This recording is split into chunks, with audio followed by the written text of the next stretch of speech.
this is not contributed by the Ganga alone. The Sundarban is contributed by the Ganga alone basically. But for this entire delta, it is contributed by the Ganga, Brahmaputra and the Meghna rivers. And as you can see, the Ganga is flowing coming from here, from the west, and from the northeast, Brahmaputra is flowing, and this is the Meghna river. So it's a composite delta because it is formed of three rivers, main three rivers. But all the peripheral rivers, what comes from the Chunnamuch Plateau, as well as the Meghalaya Plateau and the Chattogram Tripura fold bed, an extension of the Arakan Yuma fold bed, they also contribute.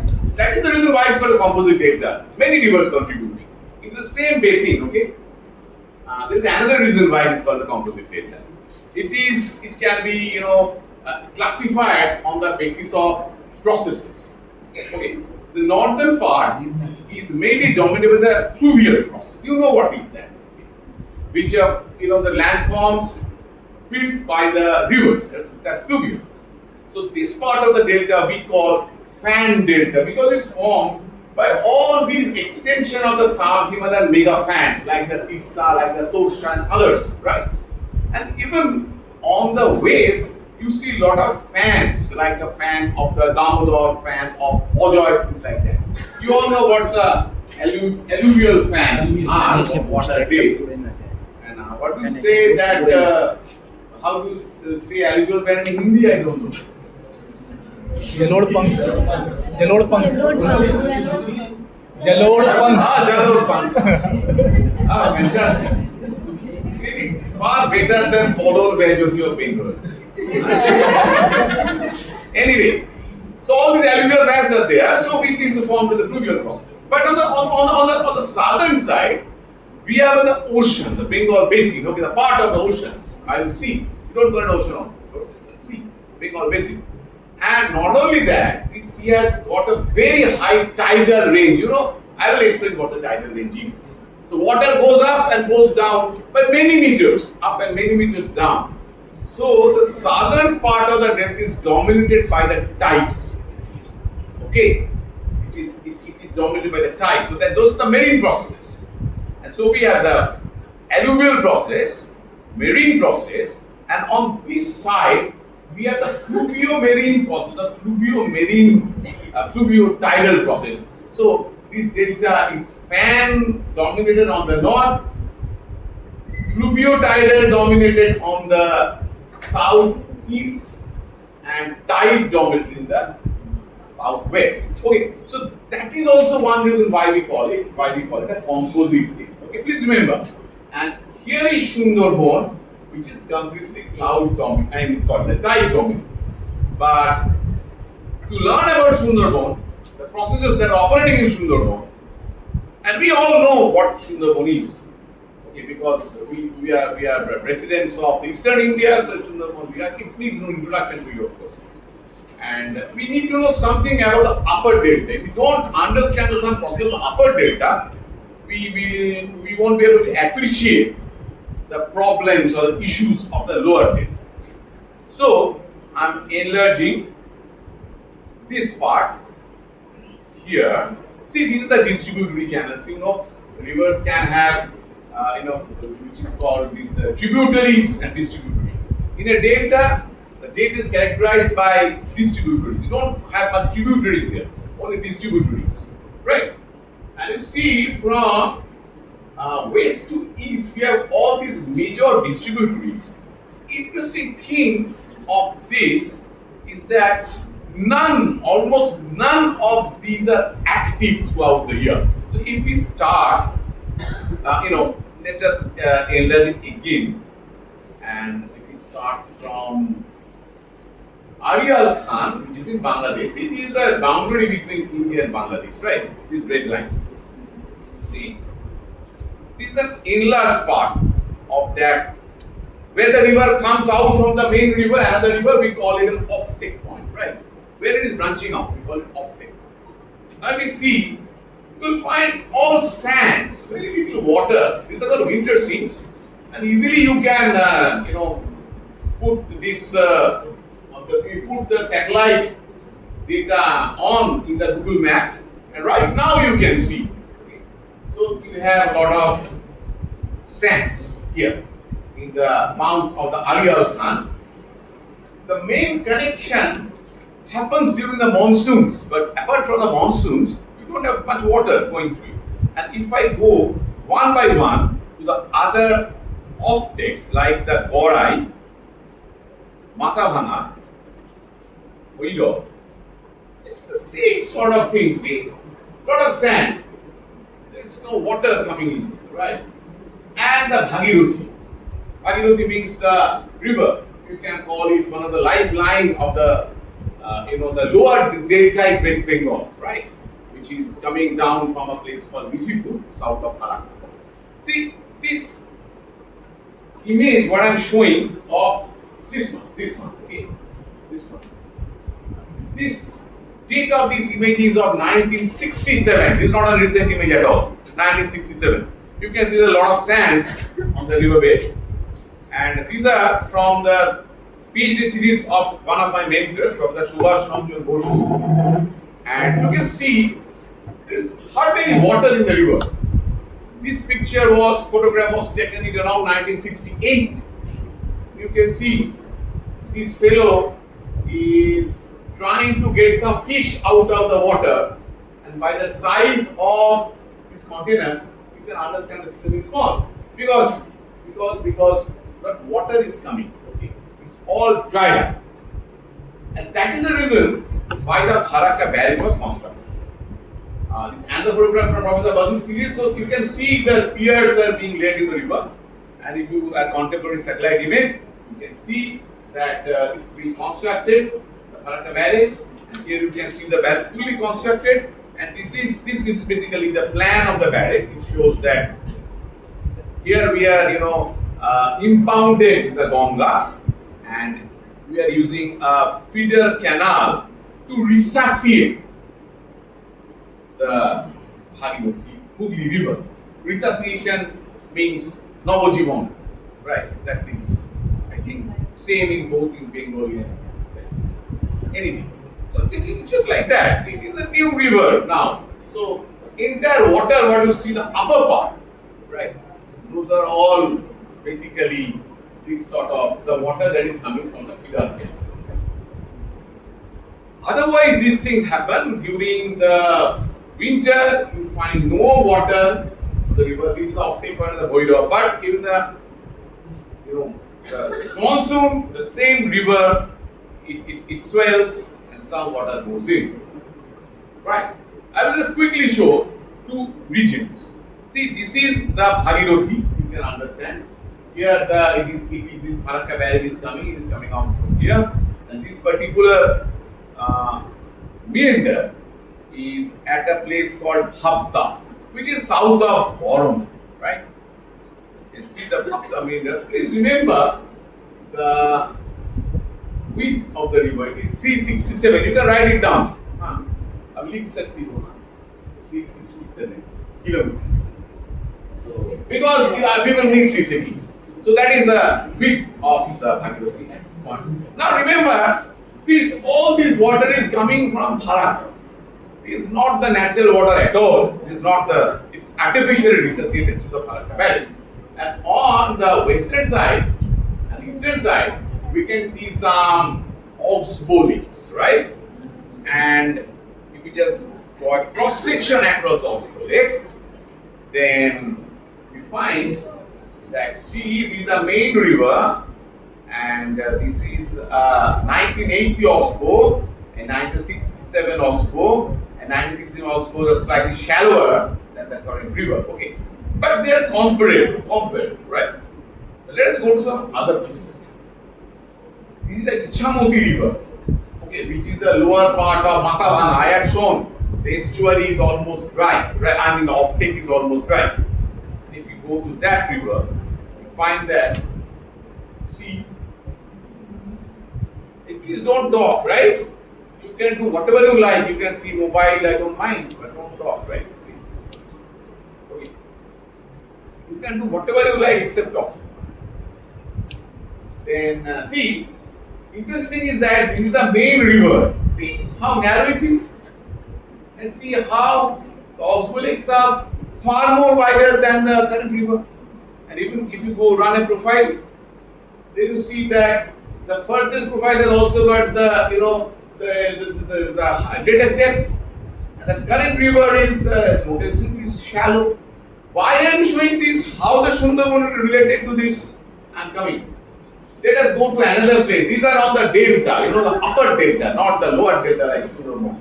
Here is the place where the Bhairav is joining another river, Jolongi. See, 1855, Jolongi was wider than Bhairav. Then in 1960, we can see they are of equal width almost. But this is slightly more. This is wider, of course. And this is a image of 2020, and you can see this has become almost dry. And if you take a photograph, you will find there is no water in it.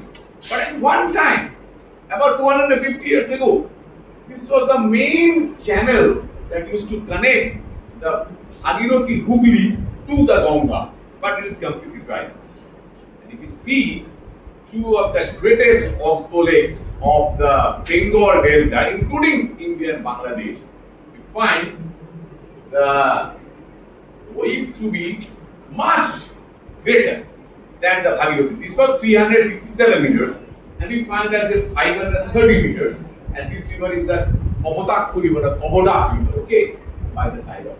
So what I want to say all through this, so that I am showing all this so that you clearly, you clearly realize this thing, that in that delta, the rivers are degenerating.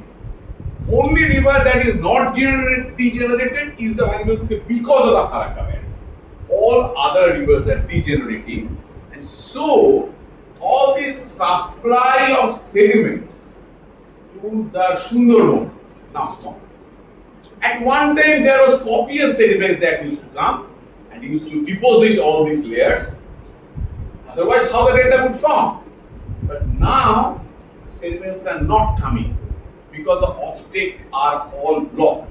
As you have seen, only one is working on the west, and that is through the Farakka Belt. So the entire water and as well as the sediments of the entire North India and the Central India and the Southern Tibetan Plateau, they are all entering the sea through this estuary, which is the Meghna estuary in Bangladesh. Sundarban doesn't get any sediment, very little sediment out of this. Now, let us quickly see the historical changes in the extent of Sundarban mangroves. We all know that Sundarban is all about mangroves. This green coloration you see is from Rennell's 1779 map. Okay, at that time, all this southern part was covered with mangroves, something like 16.5 thousand square kilometers. Okay, see how it changed. But you will have to put the flash off.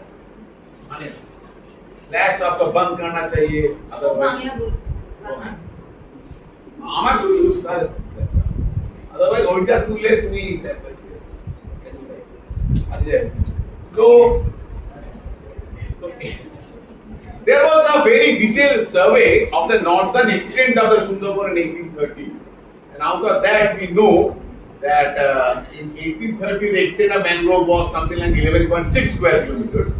So 30% of the mangrove was already gone between 1770 and 1830. Okay, and this line, which denotes the northern extent of the Sundarban, is called the Dampier-Hodges line. Why don't you write it down? Dampier-Hodges line. Okay, PH line. They will say that why should we write and take a photograph? You can do that also. Anyway, so this is the Dampier-Hodges line, which defines the northern extent of the Sundarban in 1829-30, and this is the current. Okay. That is also gone. Now almost more than 60% of the mangroves are gone. It was before the reclamation effort started. Okay. This shows, but we have already discussed this. Now, let us see some other aspect of Sundarban, which is very important to understand how the physical process is working. See this red circle there, which I just put on. So I will take you to that particular site. Okay. Here. See what is happening here is there is an embankment, right? I will show a close-up photograph, an image and a photograph later.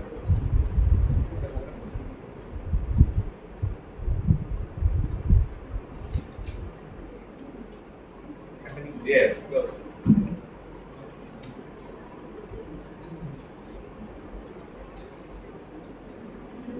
see, this is the Sundarban forest, right? And you can see all these small channels. These are called creeks. Creeks, large and small. They get tide water twice daily. So water goes up, water goes down, water goes up, water goes down, twice daily.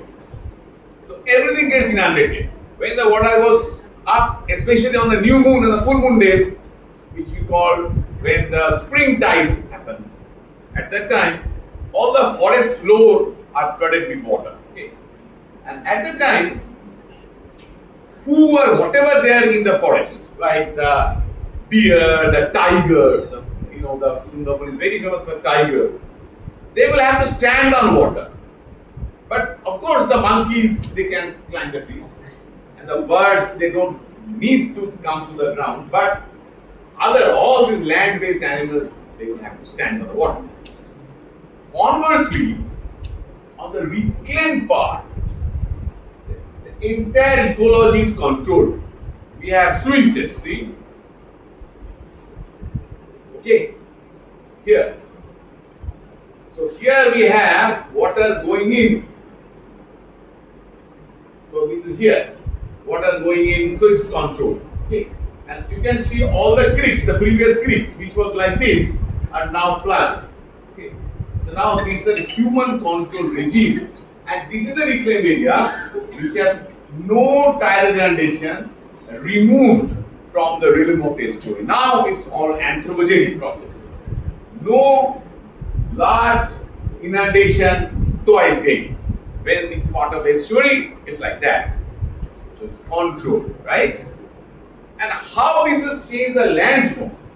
This is an island called Shadjalia. Whoever goes to Sundarban, they go to Gosala. So how many of you have been to Sundarban by the boat trip? None of you? You have been, sir. Okay, good. So from the front, so I would request the department to take them to Sundarban for a field. It has been a very good idea we can arrange because there are a lot of operators, we know many people, and you should take them to a field trip to Sundarban. You will stay in a boat for 2 days, 2 nights, and go deep interior. You will see a lot of wild animals and a landscape which is so different from ours. I will show you some of the landscape. See, this is one of the places which you may visit during if that field trip takes place. Field or water trip, whatever it is. See, this is a map from 22-23, right? It's an old topographical map. And then, see, this is 68-69. You can see, this is also an old, check on the map, and you can see all those old creeks are now changed to water bodies. What are water bodies? Means which doesn't have any connection with the tide. They are all stagnant, like a pond. Okay, talao jaisa hota hai na, doesn't have any connection with the tide, right? That's stagnant water bodies like that. Converse to water bodies. See, ultimately that also goes. This process we call eutrophication. The water bodies, the paleo channels, they get part of the floodplain by the decay of the vegetation, by sedimentation, things like that. They will get decayed, right? If you don't maintain a pond, if you don't maintain it regularly, that will also get decayed after one time. Okay? And so, the interesting thing is that, see, there are 3 years in 2021, 60, 69, 2001, you still have a lot of water bodies. Lot of tidal channels, lot of tidal water bodies, and then both this goes down and this goes up, right? Because the tidal channels are getting converted to water bodies, and then both goes down with the eutrophication. So this is an anthropogenic process which is irreversible. You can't change it. Okay, it's irreversible process, and this converts the reclaimed area of the Sundarban permanent. Right. So you must understand this is the process of reclamation, and that brings to our topic today. Have you understood what I have said? Yes. How nice. I'm sure you will be feeling a bit bored and you will feel sleepy after some time. So I will stop occasionally.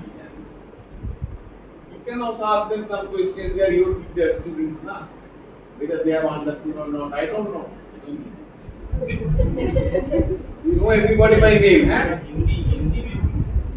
Hindi mein bolna chahiye. Why don't someone translate? Not much. What I'm saying, I have a song by Dept singer. He's singing in English and someone is translating it to Japanese. It's a song on the nuclear warfare. Old Man at a very famous song, but someone has to have understood this English is not very difficult, is it?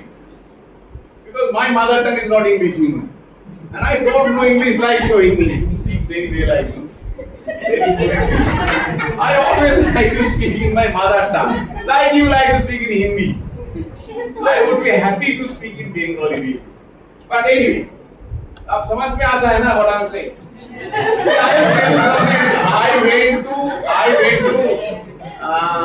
Allahabad University. I was in a refresher course for college teachers, and there I was asked to teach GPS. Yes, they were all college teachers sitting there. I started speaking about GPS, GNSS, and they said, "Sir, Hindi में बोलिए." That was a problem, but I managed. I said, देखिए, ये जो है पृथ्वी उसके ऊपर उपग्रह घूमता है ऐसा चार। And they were so happy. I was saying the संकेत जो आती है, I don't know. The most problem is that gender, to understand the gender. English and Bengali doesn't have this gender. They don't have. It's very difficult. I have heard the Lathi, Polish, female gender, is it right?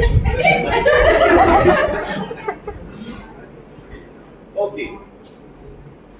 So shall I try speaking in Hindi?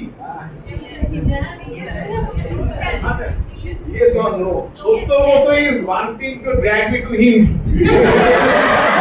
Nobody is trying to drag me to English. Because I want my students to get your true essence. No, my true essence will only be possible in Bengali. Because you took our classes completely in English, the moment you start speaking in Hindi, everybody will start getting simply distracted because they'll start laughing.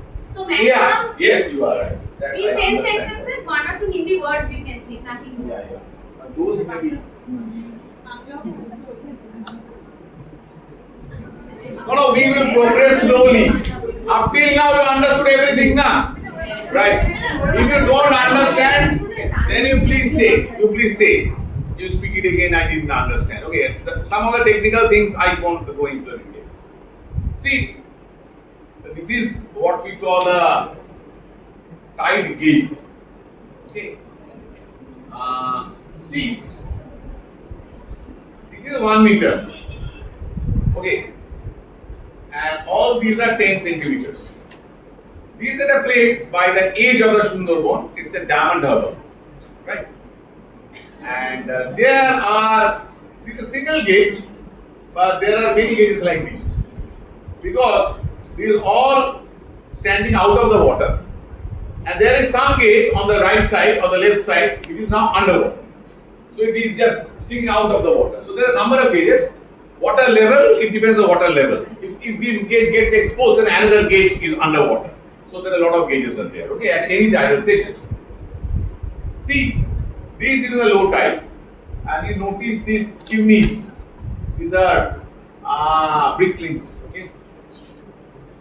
See, these are same brick links. So now it goes underwater. Okay.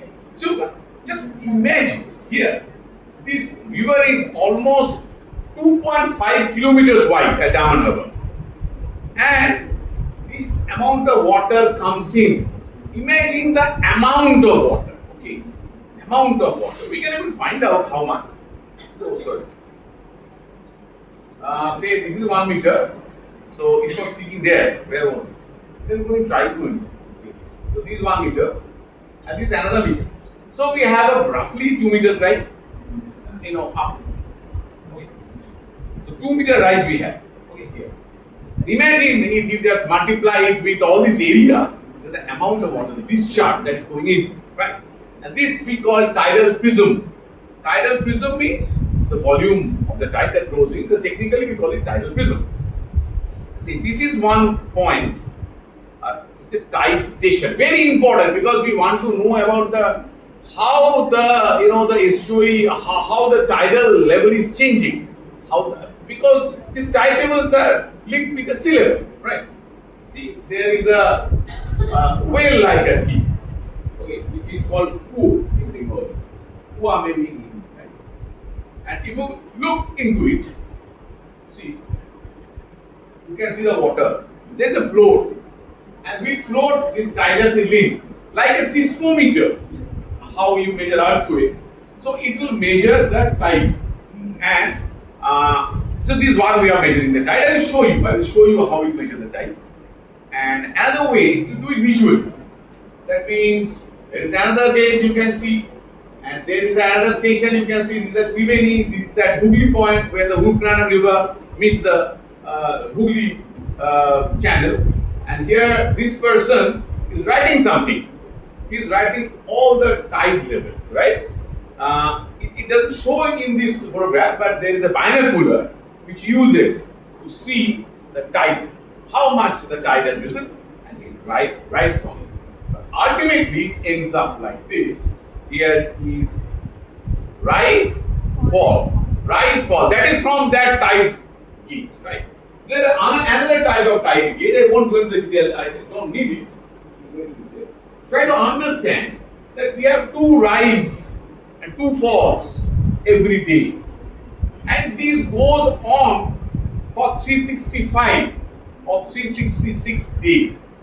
And if we average out all these observations, we get a mean value for that particular year. You understand? Because the sea level is always rising and falling, right? So you will have to bring out the mean of the all highs and all lows every day. 2 highs, 2 lows. That means 365 in 4 data. When you average that out, you get the mean sea level for that particular year. And then we also get something called tidal range. Okay, high tide and low tide, and the mean sea level, which is the center. Okay, which is the center of this.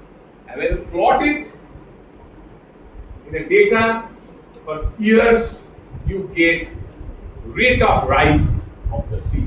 For example, here we can see the Daman Harbour station is recording a height of 3.84 millimeter per year. That is the rate of rise. Okay?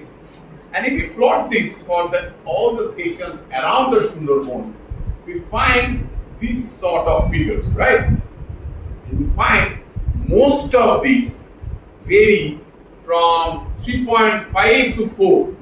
So if someone asks you, what is the rate of rise of the sea in the Sundarban, and if you say it is around between 3.5 to 4, it won't be much, off, you will be very close to the correct figure, right?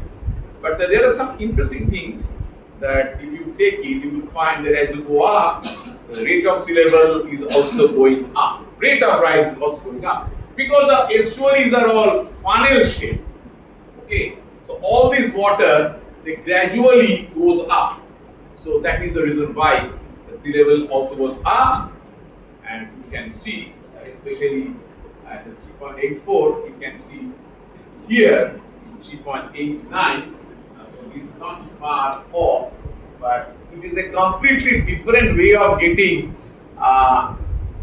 rate of sea level rise, because this figure gives you the derivation of the sea level rise from satellite altimetry, which are available from 1990, end of the 1992. Okay, that was the first time a satellite named Topex Poseidon was sent into the space, and it started to record the level of the sea. Okay, from direct leveling. So, but the other stations are all tide stations. There is one problem with the tide stations. If the land level goes down, then it will appear the sea level is going up. You understand?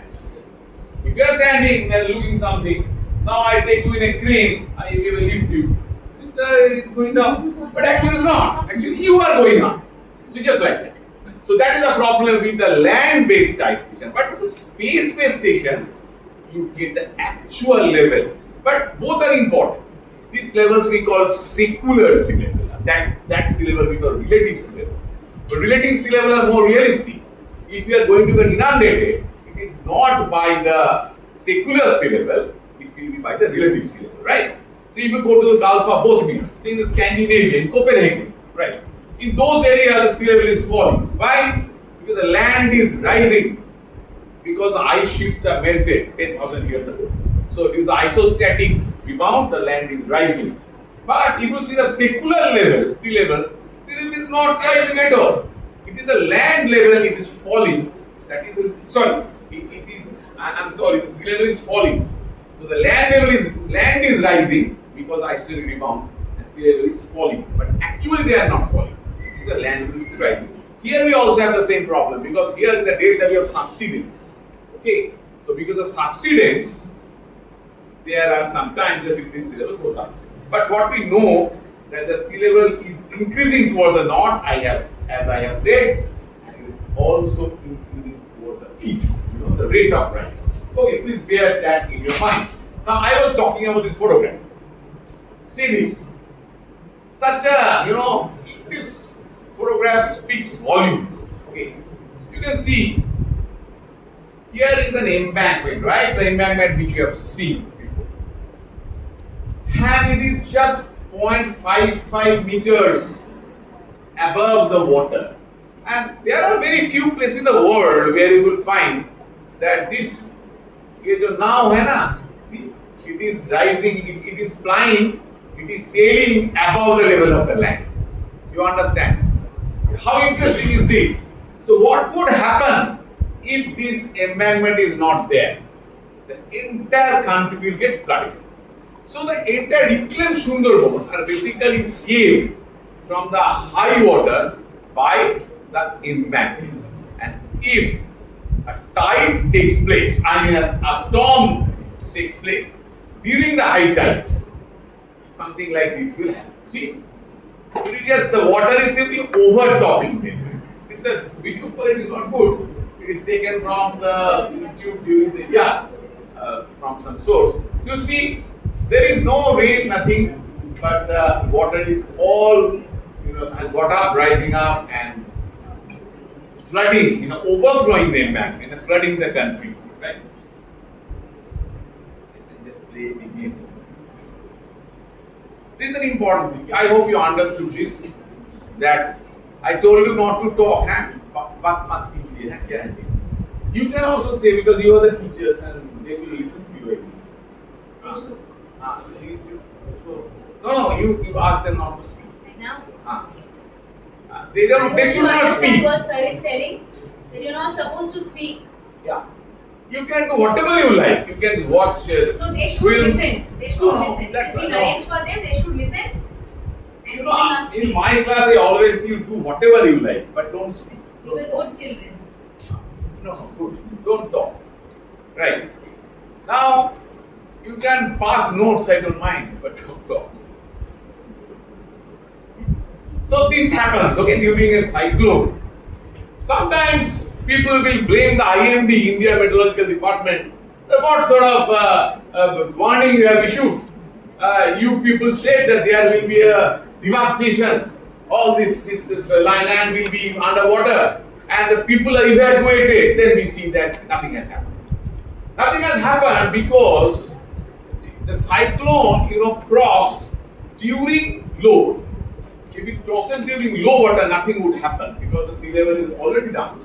But if it crosses during high water, like it did during the Yas crossed the coast at Odisha, so far, so many kilometers away. But Sundarban was completely flooded. Okay, there are two reasons for that. Because the Sundarban on the right side of the storm. I won't go to that part of it, that detail. But it also crossed during the high tide. But again, an island like Amphan, you must have the name of Amphan. That was the strongest storm ever recorded in Bay of Bengal. But nothing much happened because Amphan crossed during low tide. Okay, the sea level went up, but the embankments held, so there had not been much devastation. Quickly, we can see what happens during the cyclones.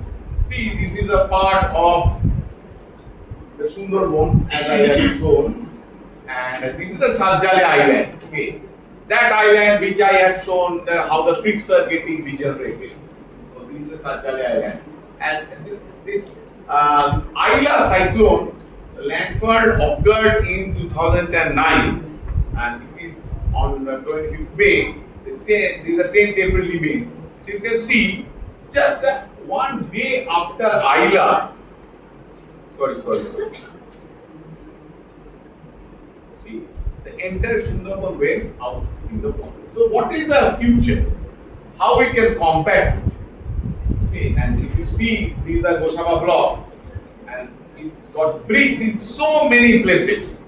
The breaching was easy to understand, decipher because of the turbid water, clay mixed water, silt mixed water entering into the clear water, sediment-free water, which were collected into the depressions formed by the embankments during the rain, by the rain. Okay, so what is the solution? So do we again just go on rising the level of the embankments? Is this a solution like this? There is another thing. Okay, but you can give a gap. You understood, na? What I have said?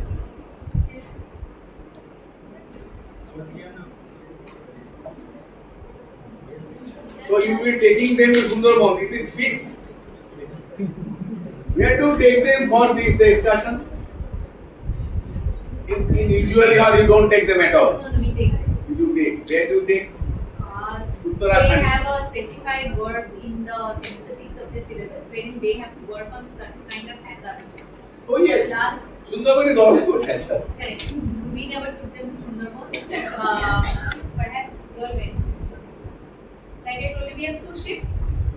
So from the Hindi shift, we never went to Sundarban. From the day shift, they had gone. Like principal sir was telling that they had planted 1,000 saplings. These are new fashion that has coming up of no use.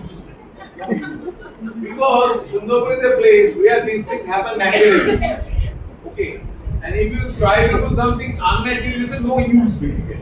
But this is a new thing. There is man to man. So they took their help. So but it is a good experience. You can go into the knee deep mud. That's a good experience here. Because otherwise you never know what Sundarban. That is the best part of it. That you go there and see. That's very good. Where did you go? Where did you plant? Place. Lukhipu village I don't know. Maybe some place. Close to Pakirala then. So if they held, একটা কাজ করছে আমাদের Nilanjana Das, there is one person who is working on, whether the regeneration of mangroves are actually working. Okay, Shubroto, his name is Shubroto, working on that.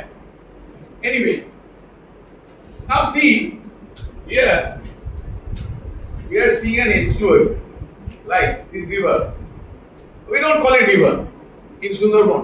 Because it's bidirectional, you know. During the high tide, water will go in, and during the low tide, water will come out. So in a river, this never takes place. You know, it never happens. River always goes on the downslope, right? But here, the water is bidirectional. So either we call it a tidal channel or we call it an estuary, where a river meets the sea, right? So this is the estuary of Pushu. Okay, these are Pushu in Bangladesh, and this is the estuary of Shipshan. So first, we will also have to go to the Shipshan. This place is the Boulder 32. There is a major work on this region by a team of American geologists. But we go down, go up to the Huron Point. See, this is from a work by Pettig and Orford. John Pettig is a famous person who is a coastal geomorphologist. He has a book, Introduction to Coastal Geomorphology. It's a fantastical, it's an old book but fantastic book, very good book.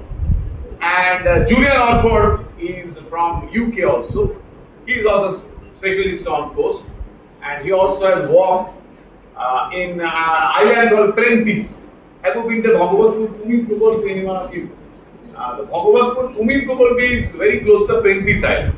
And Professor Julian Orford, he worked on Prentice Island, right? They come out with very interesting thing. Now you try to follow what I say. This is Huron Point on the sea, Mongla Port, some how many kilometers away? 78 kilometers away from the sea, and Pulna, which is 122 kilometers away. So we have here, see, this is Huron Point, this is Mongla, and this is Pulna. So they took these tide gauge records, automatic tide gauge records from Bangladesh. The people who, I think a BMW something, Bangladesh National Water something, I don't recall exactly the name. From there you can get it, the tidal record for a few years. And they found a very interesting thing. See, the rate of rise of the mean sea level is going down as you go up.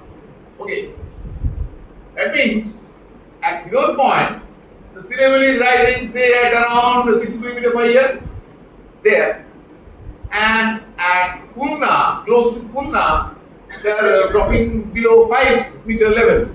So this is the rate of rise, 5 millimeter per year. So the rate of rise is more towards the coast and less towards the interior. That's good. That's good. But if you take the tidal range, remember I showed the tidal range and the center part is the mean sea level. Now see, the tidal range is increasing. How interesting is that? Okay. So that means why the rate of the rise of the high tide line, high tide level is around 10 millimeter per year. That is going above 15 millimeter per year in Pulna. You understand? That means, see, you remember this diagram.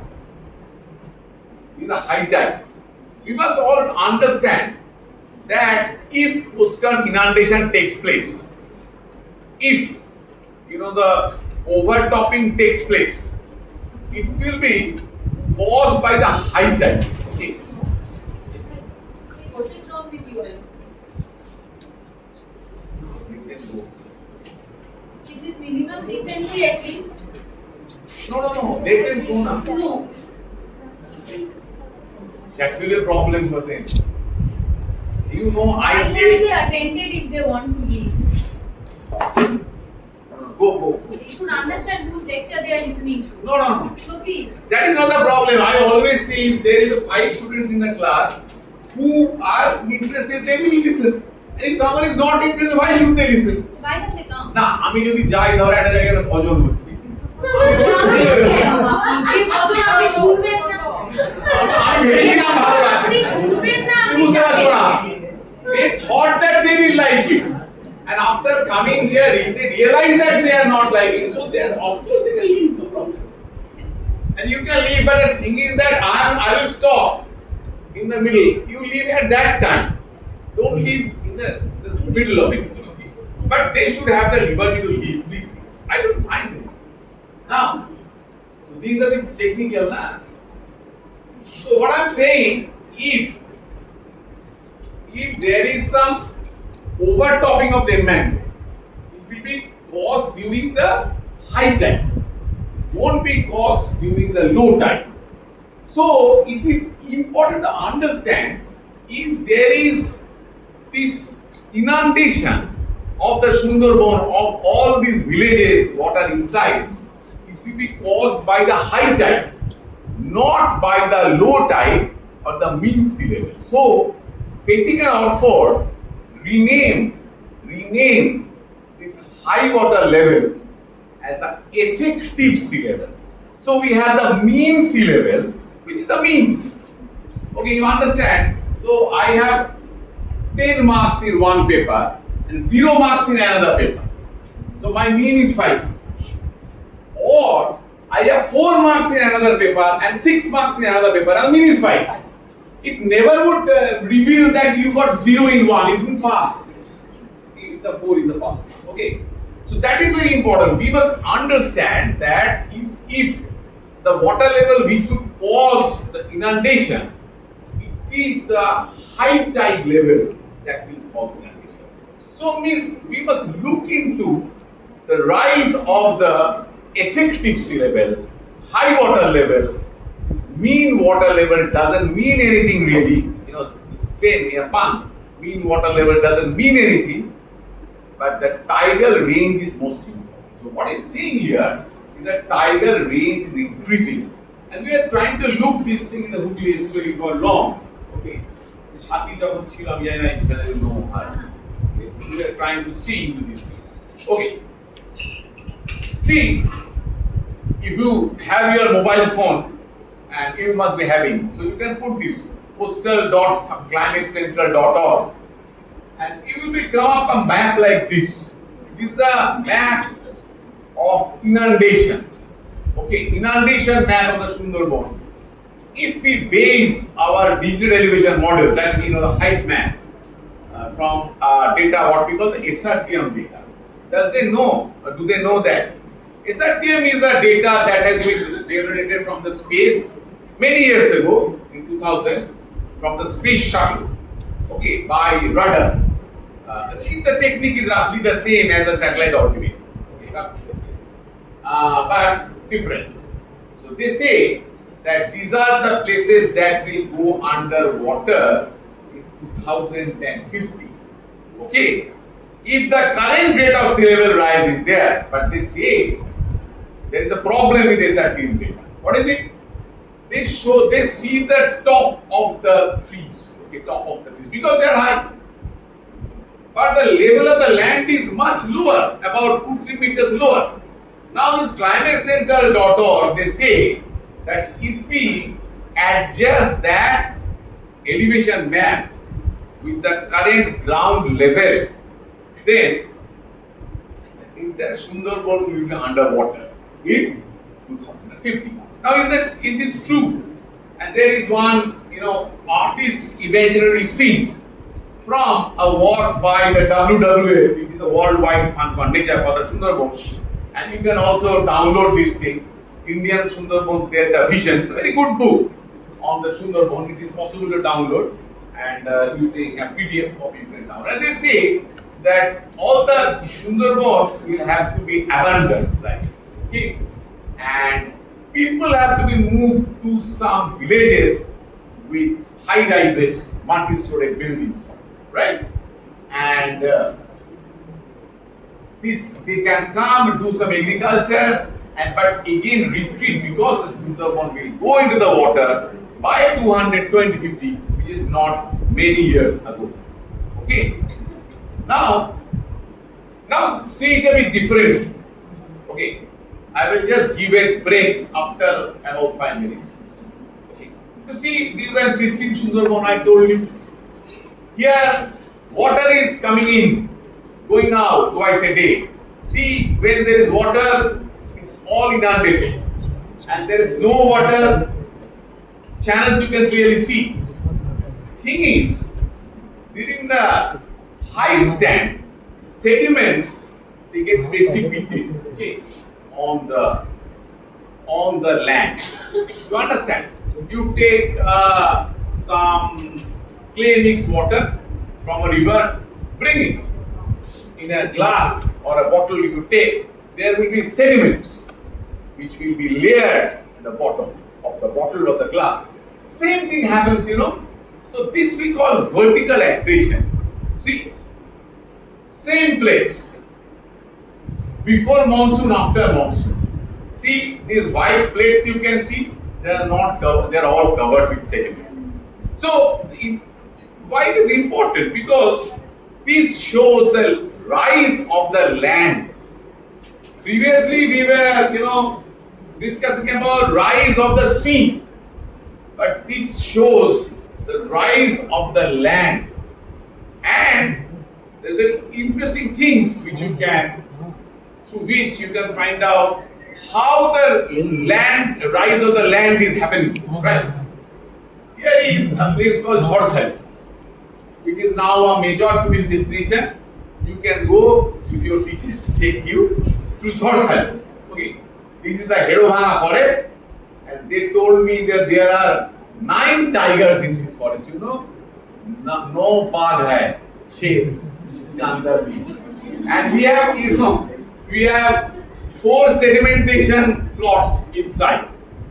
So we go and we very fearfully that anytime a tiger can come, and they do have these rifles. Okay, there is a rifle standing, but tiger doesn't take me. The thing is, from old topographical maps and things we can know. What is reclamation now? Reclamation is removal of the forest and put in embankments, right? This was reclaimed in 1920s, this part. This was in 1940s, and this is in 1980s. So what we have here, we have those embankments all around. So water cannot come in, water cannot go out, right? That means while there will be this sort of sedimentation on the forest like this, there cannot be a sedimentation like that for the reclaimed region. Okay, you get my point? So, sedimentation of this part will stop in 1920s, here in 1940s, and in 1980s. And here it is going on without any hindrance.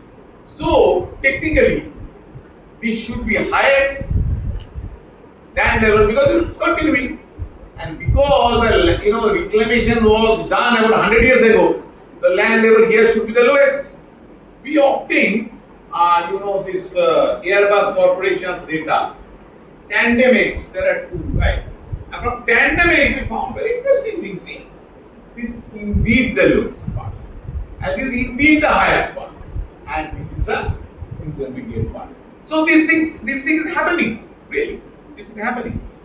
There are a lot of brick lanes. Do you have in Bhata? Right there. Brick lanes. Right, huh? So where do they get this? The material. Where do they get? इधर से बनाता है ये जो bricks. इधर से. वो definitely they just जमीन में वो they will just dig it out from the land. In around the Hooghly estuary, they follow a different thing. You see, here, anyway. See, here is the clean. Here is you can see, here is the chimney by the shade. This is the Hooghly river. And this is something which they call a sedimentation pond. This is connected with the main river during the monsoons, when there are a lot of sediments. So, here there will be a lot of sedimentation. Okay? And see, this is Shayon. She is now in our student. He is now in this place, Sarojini Naidu College in Calcutta. And there is one lady, Amanita Mukherjee, who is doing PhD on this only. And you see, in one season, some 80 centimeters of sediments are deposited. Now they will remove for brick making.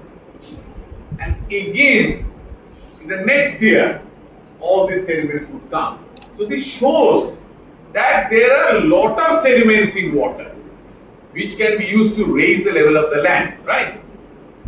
And this is one thing what we call TRM, tidal river management.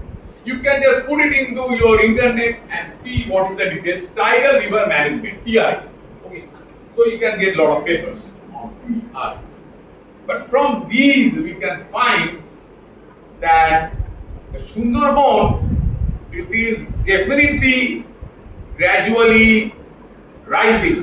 The land level is rising. There are two estimates for the Khulna Sundarban, which goes up to 11 and 19 millimeter per year. That is the rate of rise every year. I will come to point 32 just now. And we have the brick links on the Hooghly which I have just shown.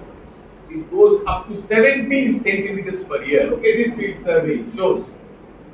Sir একটা কিউরিওসিটিতে question জিজ্ঞেস করব হ্যাঁ please এই যে land লেভেলটা rise করছে it's rising very fast so is any geological data available about what's thing और this is very fast No, this fast rise is occurring because it's a depression. It won't occur that fast on the top of the island, where the water can't stand. With the tide, the water will go down. But in a depression, water will geological stand. Ages কি রকম ছিল এই Oh, you are saying, how it goes. No, I don't think so. কিছু নেই No. So, you said why? But one thing is there, from the pathology, they could find, they find the level of, the seeds, mangrove seeds. And the mangrove seeds are dependent on inundation. Some mangroves would grow where there are inundation twice daily. Sometimes some mangroves will grow where there is fortnight inundation. So from that, they can see, the paleobotanist. They can find out, say if you just draw a borehole and if you get a particular mangrove seed or any remain, they can find out this was the level of the sea at that time. That is possible to make. Okay. Yes, please. If the land level is rising, then the Sundarban area, you said that it would be submerged by 2050. I didn't say. Those climate centers say. So it is getting. That is the point. So this is a competition between the sea level rise and land level rise. Yes. So we have some data on the sea level, but not that much data on land level. So that is, many people are collecting it, including ourselves. Many people are collecting it. There is a process of getting it. How you collect? So there many people are trying to do that. What to see the ultimate fate? Oh yes. That I'm coming. See here.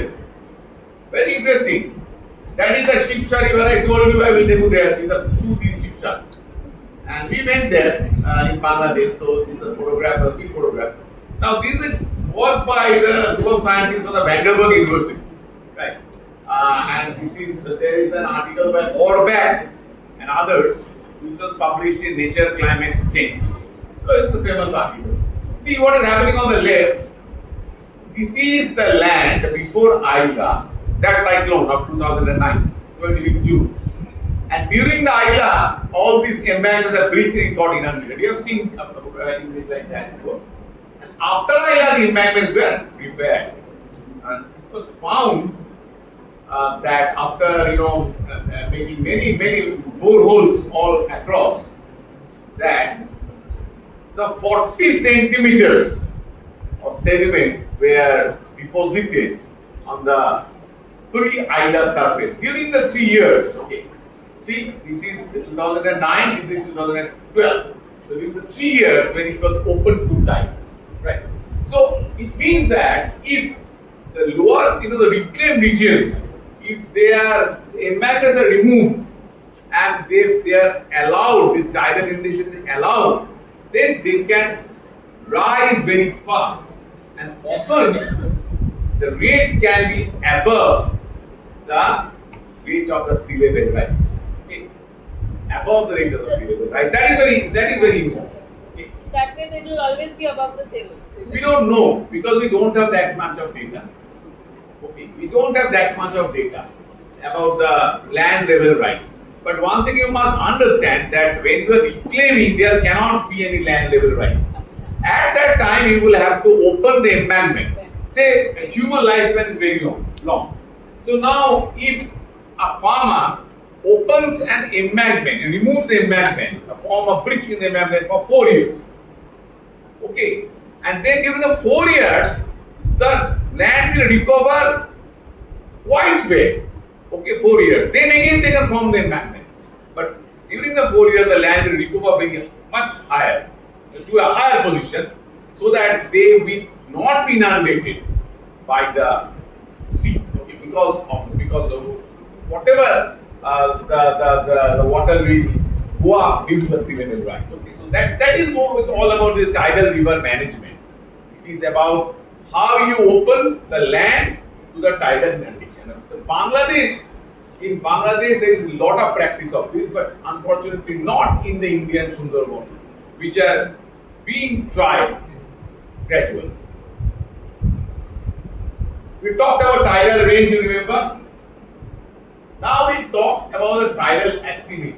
Where the tidal range goes up as you go up. So this is 0 and that's 100. This is a place called Canning. We won't understand this because we are not familiar with the southern Bengal. But just remember, Sagar, you know where the Ganga Sagar is there, the famous pilgrimage place. But as you go away from the coast, the range goes up. Almost up to 7 meters at Canning and this 4.3 meters at Sagar Island. Okay. But there is more, and it is a time velocity azimuth. Very quickly I will discuss that. So we can take a break now because I am gradually coming to the end. Sir, Canning have a light for a moment. আচ্ছা আমি এখানে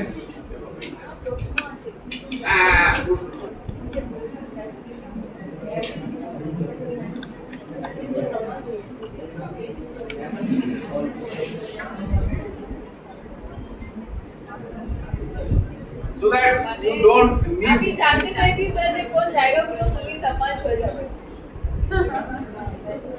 বলা difficult আছে Now what will happen to Kolkata at least? কলকাতায় কিছু হবে না তোমার লাইফে তাহলে ক্যানিং ফ্যানিং ওই জায়গাগুলো সব সময় না কারণ ওখানে তো আবার ভালো সেগমেন্টেশন হচ্ছে submarines to learn about that we need more data which we don't have. I think after 5-10 years there will be a lot of data when many groups are working on the land level rise. About the sea level rise we have good data because there are tidal stations. Canning এর কম হচ্ছে sedimentation কোথায় আপনি দেখছেন না যে মাত্রাটা পুরো আস্তে আস্তে বুঝে যাচ্ছে মাত্রা আপনি দেখছেন না যে ওখান দিয়ে লো টাইড এখন মানুষ চলে যেতে পারে ওটা আমি আসছি that is the lateral erosion.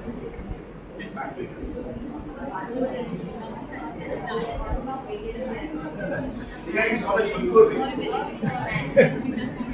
এটা শেষ করে না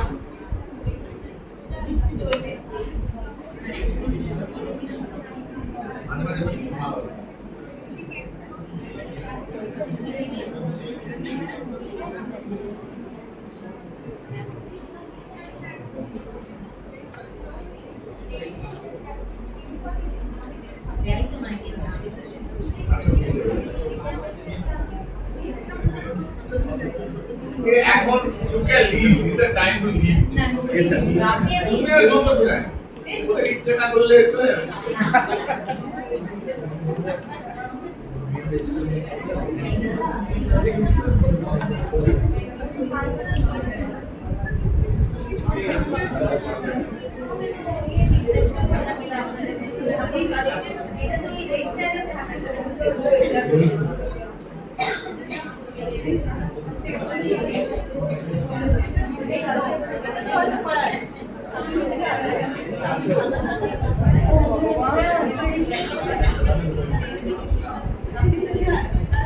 Thank you. मोबाइल तो नहीं ये आपका भोजन से पहले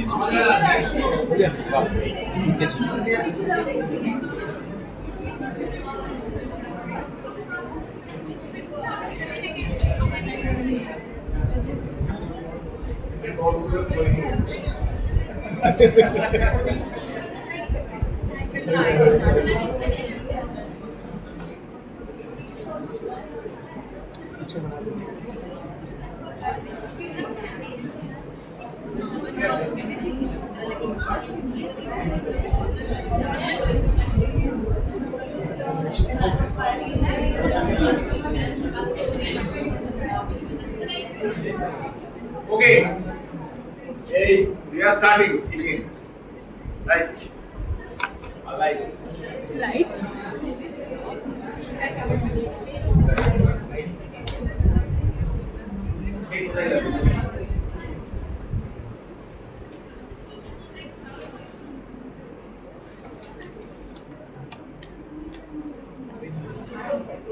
না আমরা থাক কেমন ছিল কি ছিল না বলি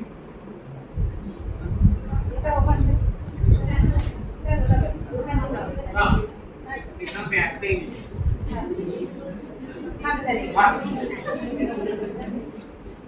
Okay. This can be seen now. Yes, yes. That's right. See, I remember this diagram. High tide, low tide, high tide, low tide. Actually, these are different cycles. Cycle 1, cycle 2, cycle 3, like that. Going on. But if we just put now, if we give the time, see, these are the two low tides, right? Two low tides, and these are the high tides. And you see, this range we call flood range, and this is a cave. So what is going on? That is what is going, flowing on. The tidal prism is going north, and here the tidal prism is going south. You can very quickly understand that this level is much faster. I mean, the time here we are measuring time, so this is shorter and this is longer. Shorter and longer. That means water is going up fast, coming down slow. Right. That means we have a lot of water going in a short period, and it takes a very long, comparatively much longer time to come out. So it is taking a lot of sediments in, and this increases. And this asymmetry increases as you go along, right? So it means you have this velocity is more as you go up in the north, and velocity is lower than as you go down. So this means that whatever sediments these estuaries are taking in, they can't bring it back. Okay, question answer. So you see what is happening in Bandopadhyay. This is a place where we had seen. Don't talk. I is the last row. না ঠিক আছে তুমি যত কত ওই কাছে বসো ওদের একটা অসুবিধা হয়ে গেছে কারণ আমি ভালো করে জানি না এনিওয়ে হ্যাঁ don't talk you do what ever you like anyway তাহলে ঠিক আছে তো this is the flood time. It takes 5 hours to go in Bandopadhyay. It takes 7 hours to come out. So see the speed of water as it goes up is 2.3 meter per second. And when it comes back, it is less than 1 meter per second. This means that whatever sediment they are taking in, they can't take it back, right? So this is called flood dominance and tidal pumping, things like that. So this means that এর মধ্যে আরো কিছু বলতে হবে ওটা ছেড়ে না দরকার নেই মেইন ব্যাপারটা হচ্ছে তো whatever water it takes in, they can't bring it back. এবারে কি হচ্ছে দেখা যায় right so see there are this estuaries Saptamukhi Thakuran Ramabelia let us go start from Ramabelia and see what is happening. See, this 560 meters. Remember that Hooghly there was 367 whatever meters. So it's almost double. And this was in 2021, and this is the current situation. 2020 only. Okay, so this 2040 means. So it has narrowed like anything. Same you see here, the Thakuran estuary here. It was no island 100 years ago. Now you can't see water. It's full of these tidal islands, right? Here to see the Shoktamukhi estuary, and because there was no island here, right? See, all blue. But now it is full of islands. That means they are getting gradually, the estuaries are getting filled up. Even here, if you go to the Noyanshore, I will show you perhaps this one. Or any Hooghly estuary, you know about dredging, right? Dredging means removal of the silt. See what is happening in Hooghly. First, there was only one port, Kolkata. Then, due to the navigational problem, due to the channel draft, it was not much. So they removed the port to Haldia. And now, even the Haldia port, the channel draft is so shallow. There is a talk of removing a port to the deep sea, to in the Medinipur coast, right? So that means the upper part of the channel is all degrading. Okay, they are all silted up. But what is happening on the southernmost part? See, this island is called the Bulcheri Island. Okay, and this is the Thought Island. Okay, if we just see, follow this closely. 2023, 42, 68, 69, 2001. You see? So it is almost linear, right? So you see, you can predict when it will become zero. Okay, so 3.1 kilometer, coast, of land. I mean the coast has retreated by 3.1 kilometer here, right? And you see, this island is called the Dalhousie Island, and this is the Bhangadungi Island. You see the same sort of thing here, right? These are the non-reclaimed coast. But if you go to the reclaimed coast, like the Shagor, very well known, you see the same sort of thing. A retreat of 1.8 kilometer here. Okay, we can quickly see some photographs. These are from the Bulcheri Island. See, this is the wave erosion. Okay, so it's eroding the southern coast. See, so these are the mangroves, uprooted mangroves piled up in the coast. Okay, so it is the land is retreating at 40 meters per year in this location. Right? You can see the Prentice Island and the Moshumi Island. These are Thought Island. These are all signatures of erosion. And see, this is a holistic map you can see. And it shows in 101 year, all these interior parts are accreting and all the exterior parts are removing. Very important diagram in one way. See, there are three colors. Here it is ochre, here it is grey, and here it is yellow. Right? This is the northern Sundarban. This includes the Bangladesh. This is the central Sundarban, and this is the southern Sundarban, right? And you see how they are behaving. So the central, if you take all islands, they are eroding. And see, it's absolutely linear, right? See the R square value is something like almost 1. Northern islands, they are accreting. As you have seen, there are a lot of greens, right? In this here, you will see a lot of greens. Greens means accretion. There is a lot of accretion because of the time velocity asymmetry which is happening. Okay, and the southern islands are all eroding. Okay, so we have net land loss the southern part of the Sundarban and net land gain on the northern part of the Sundarban. Okay, so one way of achieving this is the islands are getting joined with one another.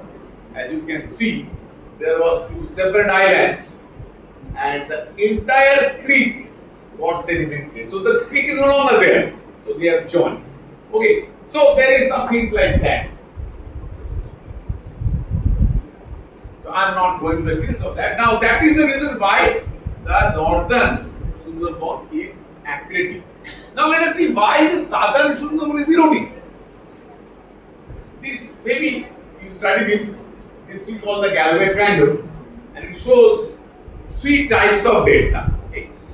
The river dominated delta, wave dominated, and tide dominated delta. Okay, where there is more very high river sediments coming, we have the bird feed delta, like the Mississippi, right? When there is wave dominated, we see deltas like Subarnarekha, which you don't understand the delta at all. Okay, a cusped delta, so it doesn't, project into the sea very well. And when the tide dominated delta, we have all these tidal channels, okay, which goes into the land. So in a river dominated delta, you have land projected into the sea, and the tide dominated delta, you have sea projected into the land, opposite. Okay. Now the thing is, both of these are erosional. Wave erodes. We have seen the photograph, and the tide also erodes. River that builds, that contributes, building of the delta. So what we have here, Sundarban. Please remember that no connection of the rivers with the Ganga, right? So technically this is called an abundant delta because there is no connection, no sediment is coming. Please remember all these rivers we had seen, all those oxbows, rivers are getting degenerated, thinner, getting completely, sedimented. So water is not coming through them. So here the dominant process is wave process and the tide process, which is erosional. And to make the thing complex, whatever sediment is coming from the Meghna estuary, this place has got the highest sediment input of the world into the sea. Some 1 billion tons per year. All the Ganga sediment, the Brahmaputra sediment, the Meghna sediments all end up in here, in this part of the coast. And they also move towards the west. But the problem is there is a submarine canyon, okay, and which bisects the coast into two. So this is the continental shelf. Okay, this is the continental shelf, and it is bisected by the submarine canyon. So whatever sediment is coming from the north, they are getting intercepted by this canyon, and they are removed into the deep sea. Okay, into the Bay of Bengal. There is a big fan there. It's called the Bengal fan. It moves there. Okay. Some sediments, of course, are escaping this, and suspended sediments are there that goes with the tide and gets, deposited on the top of the delta. Okay. The population is about to fall. Just a moment.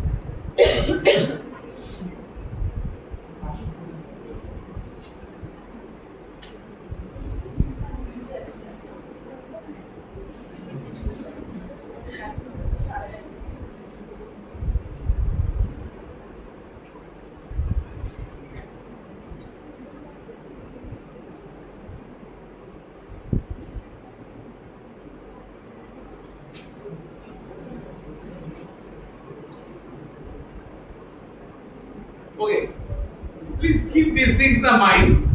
So let us go to case study, and with that we can end this. Okay.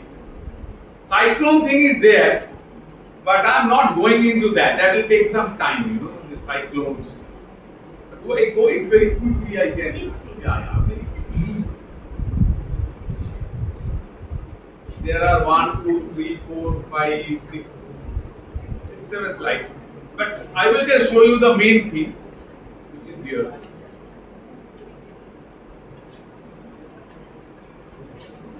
This is not a very recent figure. We couldn't find the time to update it. And so these are the cyclone tracks, storm tracks of the. This is called the Indian Ocean Basin, consisting of Arabian Sea and the Bay of Bengal. And these are the storms you can see, And this blue, which are in blue, they are the northern Bay of Bengal storms. Okay, northern Bay of Bengal storms means I'm going to that. These, which have struck the Odisha, West Bengal, Bangladesh. It's all a mess. It doesn't look very good. It's all a mess. It's been difficult to decipher something. But if you find out the median location, okay, of the storm landfall, there is a very interesting pattern coming. See, here 1877 to 900, this was the part where there were a lot of cyclones coming, right? And it migrated, 1877. See, this is Odisha, your part, 19,001 to 1920. Then this is 2140. Look at this, 4160. But after that, 61, 80, 81, 2000, that was all are concentrating over the Sundarban, this green area at the extent of the Sundarban. So there is a concentration of the cyclones at the central Sundarban. But of course, that doesn't mean they are causing anything, causing a cyclone, erosion, because we see more erosion on the west of this. This is the part which is eroding more. But also there is also this fact is important that the cyclonic storms are now targeting that area more than before. Okay. You can see the IPCC reports. They say that the storms will, the frequency of the storms. How many storms per year? Okay, these are data. 121 storms, all types, landfalling. 124. So they're going down, right? They're going down. It is almost one every year is going down. Gradually, number is increasing, decreasing. Okay, for the cyclones, severe cyclones, too, decreasing. But what IPCC says, that is also true. The Intergovernmental Panel for Climate Change, they say the intensity of the storms are going to go up. So fewer storms, but more intense storms with much higher wind speed would come. Okay, so that is a bad thing for us. How the cyclones affect the region? See this production, food production, right? I think paddy production of all the blocks of Sundarban. You can see two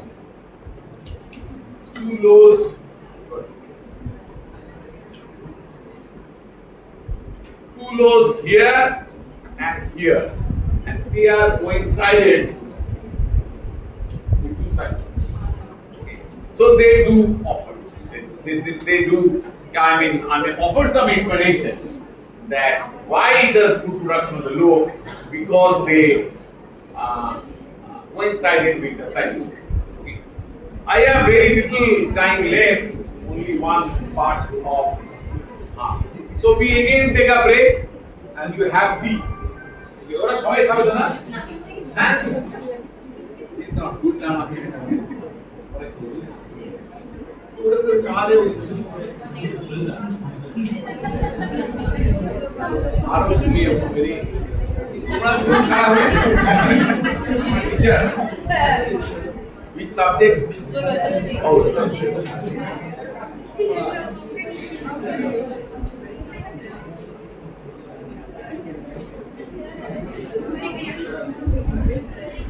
Okay, I can continue. Okay, these are last few things. I will just show you an interesting case study. I was there only in the last week to the Ghodamara Island. So this is the Ghodamara Island. One island, the name is Ghodamara. Okay, but very famous because people all over the world equate this with sea level rise. These islands are gradually getting smaller and smaller. Okay, from the last many years. So people say, and all the media would say, see, this New York Times, Guardian, Independent, and all the national media, all BBC. There are audio stories on this. There's sea level, rising seas swallow inhabited island. Climate change refugees take refuge. Sunanda, things like that. Global warming claims tropical island, and they all cite this island. And see, if you see this in isolation, if you just remove everything and see this Golaba island only, you can't blame them because they really do show that the large island getting smaller, smaller, and smaller, and you can even see how linear the change is, and you can even predict the island will disappear in around 2040. Okay, so this is done. But now you see the surroundings. Small island getting larger and getting smaller again. But see the surrounding. This small island is getting larger and larger. And if you take this in 2008, you can see in 2008. And if you see 2025, you can see it is getting even larger. So, sorry. So this was showing it was 2008 on the Voyager. Yeah, and these are the current position. Not showing. So now, what I want to say is that if the sea level is the cause of That should also have erosion of the island, yeah, then how the other islands are growing? Very simple. And also say this we call the hallway, the lowest part of an estuary. And you see where there is the Noach or Balari, this is the Balari part, is there. Now at one time, that was the deepest part of the estuary. So we must understand that Sundarban is a complex place. Okay. There are a lot of interplay of many factors. Yet you cannot isolate these signals from the sea level rise. There is the tide velocity asymmetry of the tides, and there are the cyclones, and there is this huge effect caused by these reclamations. So you cannot just isolate one island and say that this level is going down because of the sea level rise. So other factors are there. The most important factors are the sediment starvation, sedimentation not coming, and time velocity asymmetry that is causing all this sediment to get deposited in the estuary. And there is a lot of sediment reward. Say there is one vase, okay, this one, a tree, a plant, it is on the table. So if I remove it from the table, it is no longer there. But if I just place it at the place and the part, we are not removing, we are reworking. So it is not there, but somewhere else. So that is what is happening there. And now we can just summarize whatever we had discussed. First, you know that the sediments are cut off. Okay, last. And this cannot be prevented. It cannot be prevented. Then all the southern islands of western Sundarban are eroding. We have seen that. All these islands getting shrink. You can't prevent that either. Okay, this is a natural process. And the relative sea level rise is occurring. You can see I told you from 3.5 to 4 millimeter per year. But the range is somewhere 1.2 to 6 millimeter per year. Okay. And this may be preventable. The effects may be preventable. You can't prevent the sea level rise. But you can prevent the effects by tidal river management. Okay. Relative rise you may prevent that. By absolute rise you can't prevent. Tidal river management I will explain what. And also we see the tidal creeks are getting silted. Okay, all the interior parts are, the channels are getting silted very fast. That is also possible to revise by tidal, sedimentation.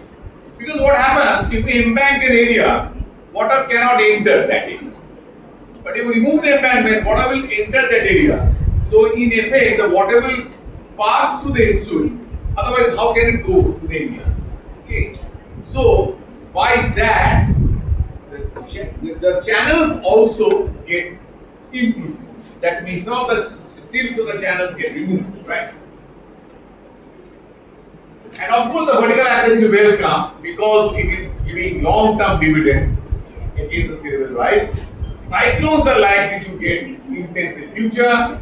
Control retreat may be considered because if you really think that you cannot prevent, ultimate effects, will have to think of evacuation, which is very difficult. But you see, the most important long-term effective economic development. Because when effective economic development, the population growth rate will come down, and after some time it will become minus. It will be negative. So all these people who has to stay in the Sundarban, who has nowhere to go, this population pressure will gradually decrease. And at that time, that is the most important thing. So after some time, maybe about 100 years, it's very long, we can't see, but many of the problems will solve on its own because the people will be able to move out of this hazard position. Okay. That's what I feel. As you can understand that it is not a joint work, my own work, there are many people working, like Novendu, Shannon, Snapi, Korun, Dipani, they're all working. So I have basically presented this joint work.